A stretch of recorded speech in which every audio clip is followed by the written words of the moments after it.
طارق ابن زیاد کو، ایسے نوجوانوں کو پیدا کرے تاکہ وہ ظالم یہود و نصارہ کے نردے سے ہماری ان مسجد کو آباد کرے۔ اس کے بعد ہمارے بھارت کے اندر بہت ساری ایسی مسجدیں ہیں جو تاریخی ہیں، چونکہ مسجد بنانے کے لیے مسجد بنانے کا اس کا بہت بڑی فضیلت ہے اور بہت بڑا مقام و مرتبہ ہے ان لوگوں کے لیے جو اپنے جیب خاص سے مسجد کی تعمیر کے لیے پیسہ خرچ کرتے، اور جو لوگ مسجد کو توڑتے ہیں ان کے لیے ہلاکت۔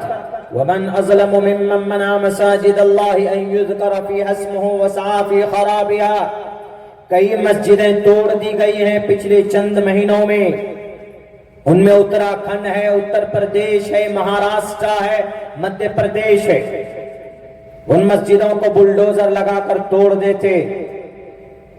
اتر پردیش کا لال بجکر تو اندھا ہو گیا، ان کو جہاں کوئی مسجد نظر آئی ذرا سا سسپیشن لگا کہ نہیں یہ زمین گورنمنٹ کے، فوراً بلڈوزر لگاتا ہے، توڑ دیتا ہے، شہید کر دیتا۔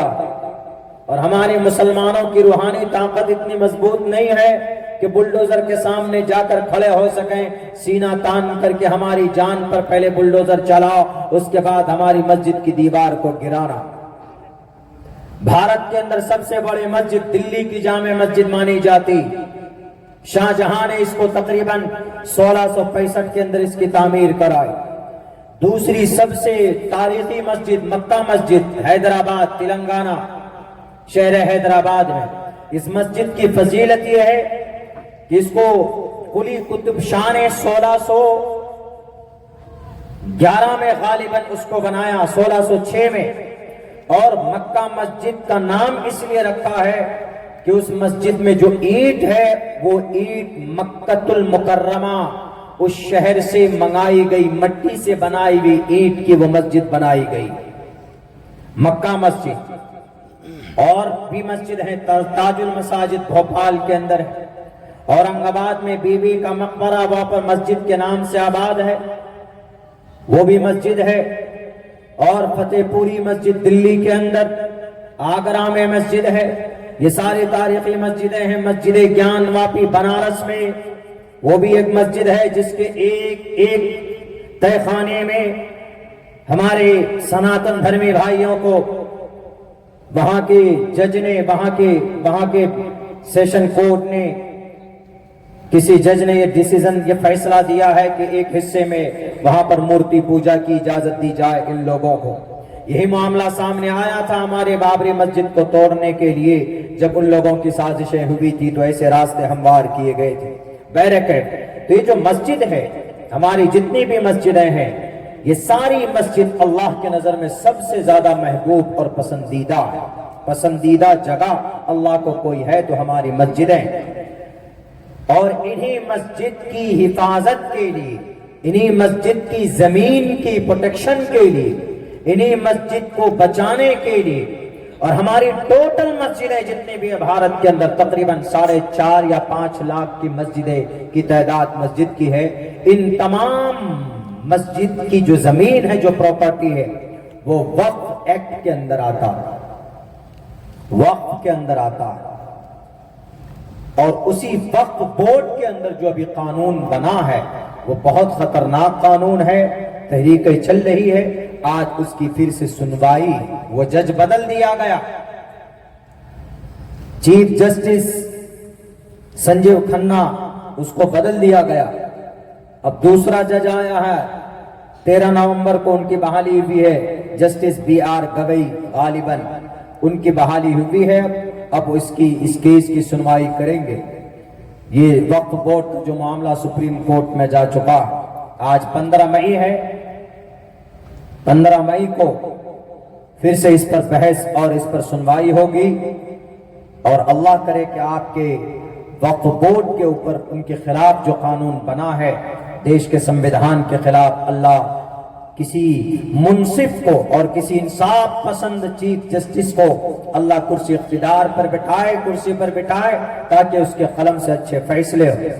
ورنہ گورنمنٹ تو ختم کرنا چاہتی، آپ کی زمین کو نہیں، آپ کو ختم کرنا چاہتی۔ کرسی اقتدار میں بیٹھنے والوں کو ہم لاکھ ثبوت پیش کریں کہ اس دیش کو بچانے میں سب سے پہلے کسی کا سینہ آگے ہوتا ہے تو مسلمان کا ہوتا۔ ابھی آپ نے پاکستان میں ایک جنگ چھیڑی، آپ نے ایک آپریشن سندور لانچ کیا۔ اس آپریشن سندور کو کامیاب کرنے والی بھارت کی سب سے پہلے کرنل لیڈی آفیسر، اس کا نام سمیہ قریشی ہے، جس نے پاکستان کے دانت کھٹے کیے۔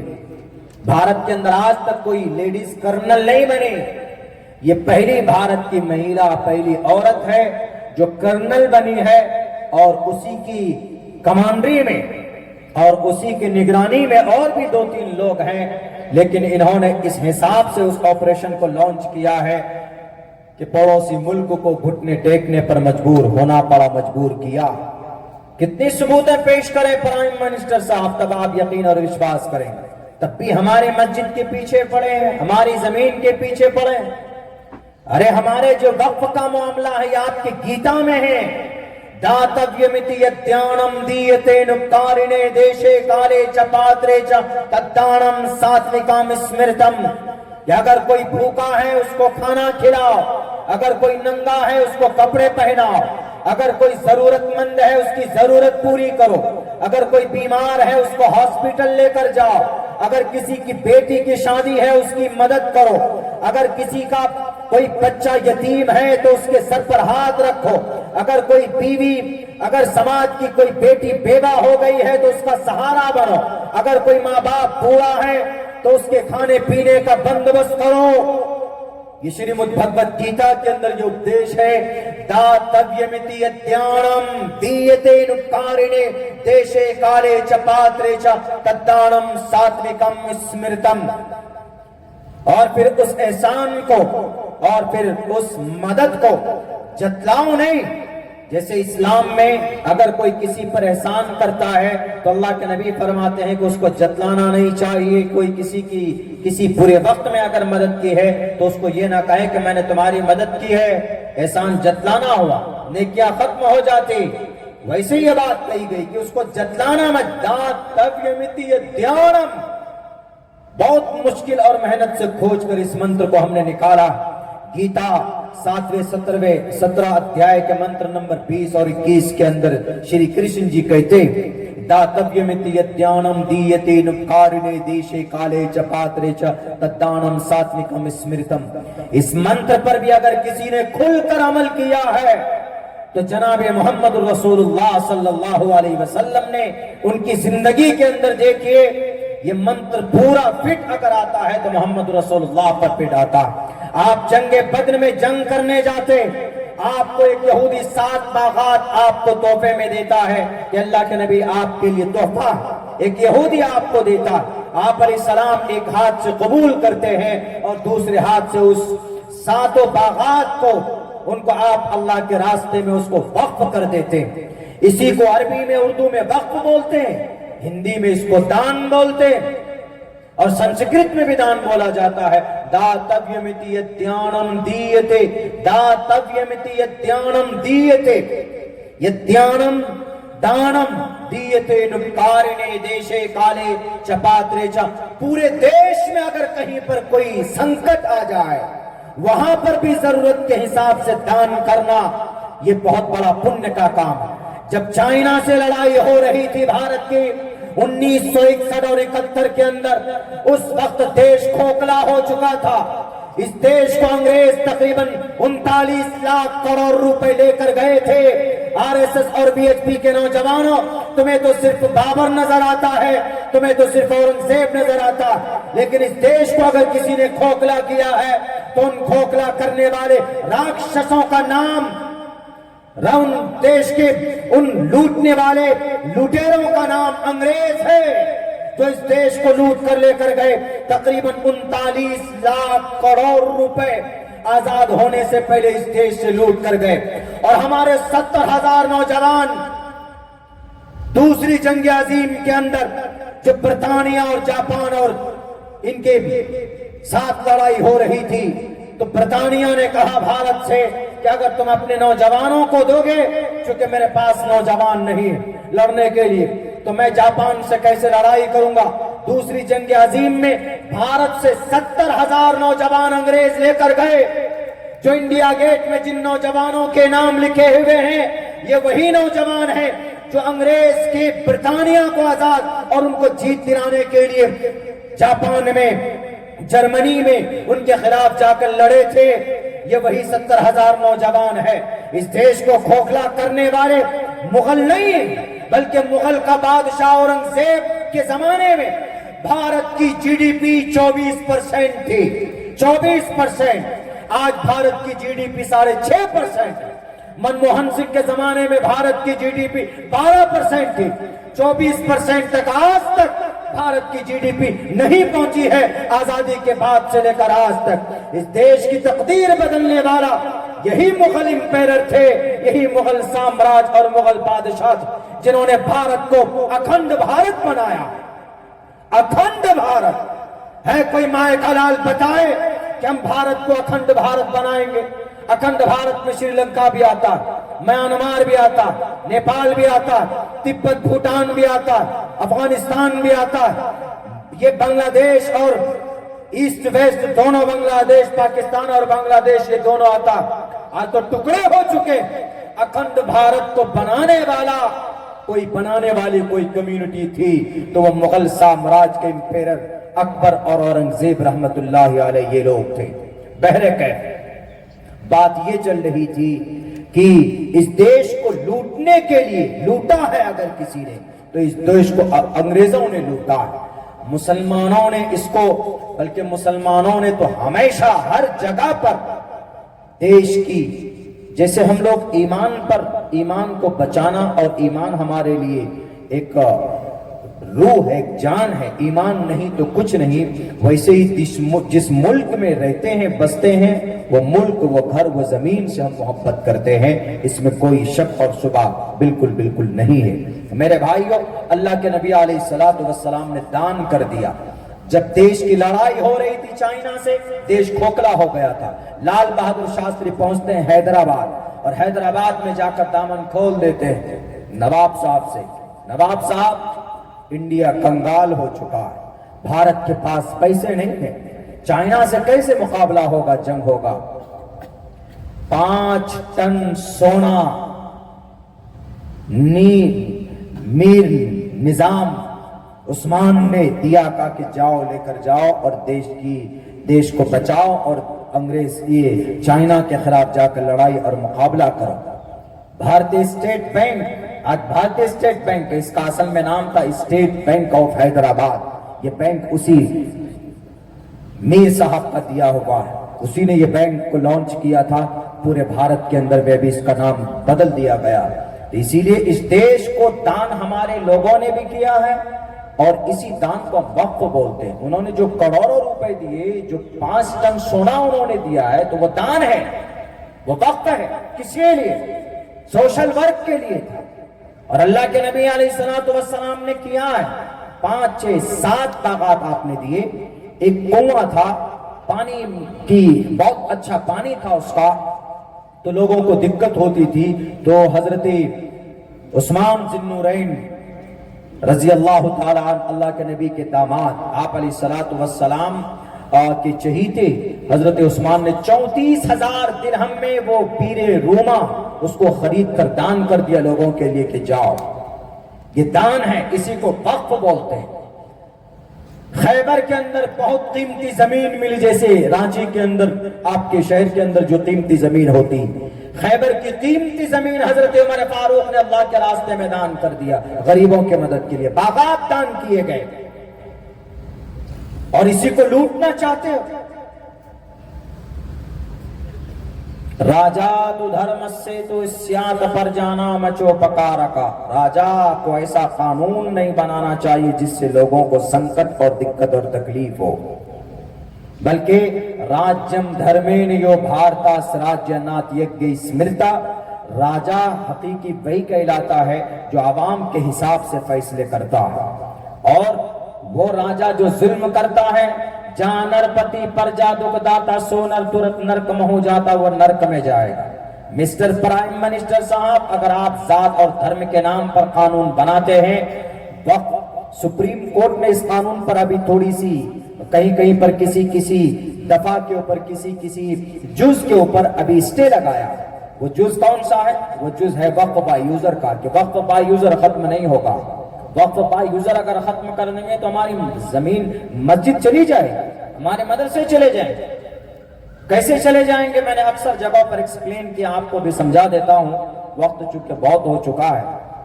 وقف با یوزر کو ختم کیا موجودہ گورنمنٹ نے. ابھی جو قانون آیا وقف با یوزر، سمجھ لیجئے یوزر استعمال ہونے کے لیے آتا، اس میں فائل ہے. یوز کا اس میں فائل یوزر ہے، جیسے پلے کا اس میں فائل پلیئر ہے. ER لگا کر انگریزی میں اس میں فائل بناتے ہیں. یوزر استعمال ہونے والا، وقف یوزر، اس دان کی ہوئی زمین جو یوز ہونے کے لیے، یا دان کی ہوئی پراپرٹی یا دان کیا ہوا سامان جس کو یوز ہونے کے لیے دان کیا جاتا. مسجد کی زمین ہے، وقف با یوزر ہے. وقف کیا یوز ہونے کے لیے، اور وہاں یوز کیا ہوتا ہے؟ نماز پڑھتے. مسجد مدرسہ ہے، مدرسے میں زمین دے دی گئی کس لیے؟ یوز کے لیے، اس کو وقف با یوزر بولیں گے. وقف با یوزر. اور آج تک وہ تو ابھی ہونے لگا ہے 15 سال 20 سال سے غالباً اب سے ہونے لگا ہے کہ لوگ پیپر بناتے ہیں کہ چلو زمین ہم نے رجسٹری کر دی مدرسے کے نام پر یا مدرسے کے ٹرسٹ کے نام پر. اور بہت کم جگہوں پر ایسا ہوتا ہے کہ اس کو وقف بورڈ سے لنک کرتے ہیں، بہت کم جگہوں پر ہوتا. پہلے ایسا ہوتا تھا کہ آپ کے مدرسے میں آپ نے کسی صاحب نے زمین دی یا مسجد میں زمین دی، اس کے بعد یہ فورم یہ کمشنر، سروے کمشنر کو بھیجتے تھے. ڈسٹرکٹ میں ایک سروے کمشنر ہوتا تھا پہلے، بہت بڑا مقام ہوتا تھا اس کا. اس کو بھیجتے تھے کہ سر یہ مسجد ہے، اس کی زمین وقف کی گئی ہے اور پاس میں اور بھی زمینیں ہیں، آئیے آپ سروے کیجئے. وہ سروے کرتا تھا، وہ پوچھتا تھا کہ کس کس نے زمین وقف کی؟ عبدالحکیم صاحب نے کی ہے، سرپنچ صاحب نے کی ہے، یا ضلع پریشد صاحب نے کیا، فلاں صاحب نے کی، ڈاکٹر صاحب نے کی. اس نے کی تحقیق کر لی، تحقیق کے بعد میں رپورٹ بھیجتا تھا دلی. دلی سے وہی رپورٹ آتا تھا فرقہ رانچی. وقف بورڈ کی 3 کمیٹی ہوتی ہے جو دلی میں ہوتی ہے، جس کو وقف سینٹرل کونسل بولتے ہیں، اور وقف بورڈ بولتے ہیں جو اسٹیٹ میں کمیٹی ہوتی ہے اس کو وقف بورڈ بولتے ہیں، جو آپ کے رانچی میں ہوتا. اور آپ کے ڈسٹرکٹ میں اگر آپ کا کوئی ڈسٹرکٹ ہے جیسے رام گڑھ ڈسٹرکٹ ہے، ہزاری باغ ہے، ڈمکا ہے، وہاں پر وقف کمیٹی ہوتی. تو وقف کمیٹی میں ڈسٹرکٹ لیول پر ایک سروے کمشنر ہوتا تھا. وہ سروے کمشنر جاتا، وہ رپورٹ کرتا، وہ رپورٹ پہنچتا دلی، دلی سے پھر وہ رپورٹ آتی کراچی، رانچی سے پھر کمیٹی میں. اس کے بعد پھر وہ زمین باضابطہ وقف بورڈ کی ہو جاتی کہ ہاں یہ زمین وقف بورڈ کی ہے، پیپر ہو گیا. بہت کم ایسا ہوتا تھا. لوگوں نے زمین وقف کر دی اللہ کے راستے میں، بس ہو گیا، کام ہو رہا ہے، مسجد بن گئی، لوگ نماز پڑھ رہے ہیں، ہو گیا کام ختم. کون آئے گا قبضہ کرنے کے لیے؟ گاؤں سماج سے اگر کوئی قبضہ کرنے آئے گا تو گاؤں والے اس کو پہلے اچھی طریقے پر سبق پڑھا دیں گے، سبق سکھائیں گے. اسی لیے زمین کی پیپر نہیں بنائی جاتی تھی، کاغذات نہیں بنتے تھے. اب قانون کیا بنا ہے؟ اب قانون یہ بنا ہے کہ یہ جو وقف با یوزر کی جتنی بھی پراپرٹی ہے، اب یہ ڈی ایم کے حوالے. سروے کمشنر کا عہدہ ختم، عہدہ آ گیا، پاور آ گیا ڈی ایم کے پاس. ڈی ایم صاحب آئیں گے، تمہاری یہ مسجد کتنی پرانی ہے جی؟ 100 سال پرانی. اچھا زمین کس کی ہے جی؟ 100 سال پہلے تھے کوئی میاں صاحب، انہوں نے یہ زمین دی تھی. پیپر ہے؟ نہیں صاحب پیپر نہیں. 100 سال پہلے کون پیپر؟ اب کہاں ہے؟ نہیں ہے. اگر بنایا بھی ہوگا تو نہیں ہے. اچھا اس کا مطلب یہ وقف با یوزر ہے، یہ زمین ساری زمینیں وقف با یوزر ہے جو وقف کی ہیں. تو وقف با یوزر ہے، پیپر لاؤ. وقف با یوزر کی وہی زمین بچ سکتی ہے جس کے پاس پیپر ہوگا. اور آپ سروے کرا لیجئے، یہاں ہمارا اور آپ کا آدھار کارڈ ٹھیک سے نہیں ہے، کسی میں ایم ڈی سرور عالم ہے، کسی میں محمد سالم ہے، کسی میں کچھ ہے، کسی میں کچھ ہے. ہم زندہ ہیں تب بھی، ہمارا باپ زندہ ہے تب بھی، نام میں فرق ہے. تو 100 سال 50 سال پرانی زمین کا پیپر کیسے پاسبل ہوگا؟ 100 سال پرانی مسجد ہے، نماز ہو رہی ہے، ڈی ایم آئے گا اگر کہے گا کہ پیپر نہیں وقف با یوزر کا. اب ڈی ایم اگر وہ ساری مسجدیں، سارے مدرسے، سارے قبرستان کی زمینیں اگر یہ کہہ دے، لکھ دے کہ these lands belong to government، یہ ساری زمینیں گورنمنٹ کی ہے، یہ سب جھوٹ بول رہے ہیں کہ 100 سال پرانی مسجد ہے تو پیپر دکھاؤ. پیپر نہیں ہے وہ مسجد چلی جائیں گی. کہاں پر گورنمنٹ قبضہ کرنا ان کے لیے آسان ہوگا. اب جو قانون بنا ہے اس میں وقف بایوزر سب سے خطرناک اب وہ یہی چیز ہے.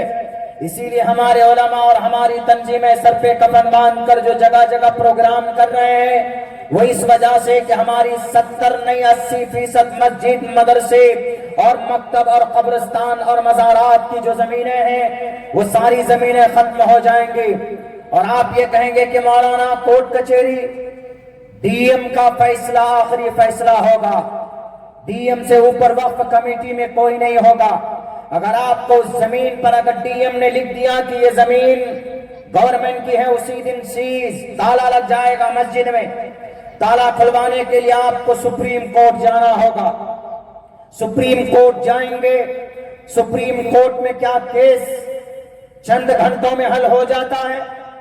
ہماری بابری مسجد کو لگ گئے کئی سال ہو گئے تب جا کر معاملہ بھی سامنے حل ہوا. حل نہیں ہوا وہ بھی کیسا فیصلہ آیا وہ آپ جانتے.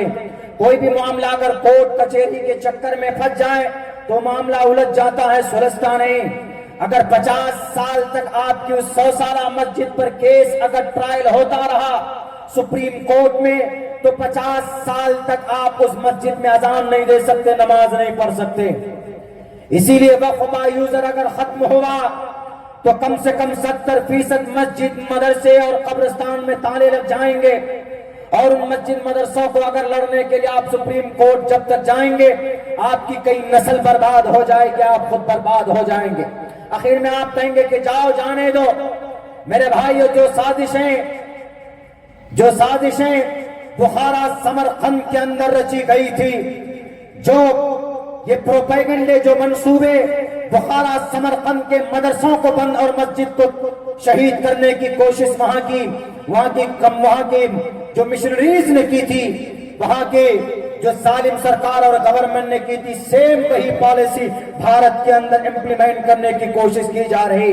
اس کی بڑی وجہ یہ ہے کہ ہمارے مسٹر پرائم منسٹر صاحب کا جو سلاکار ہے وہ ایک یہودی ہے, وہ اسرائیل کا ایجنٹ ہے.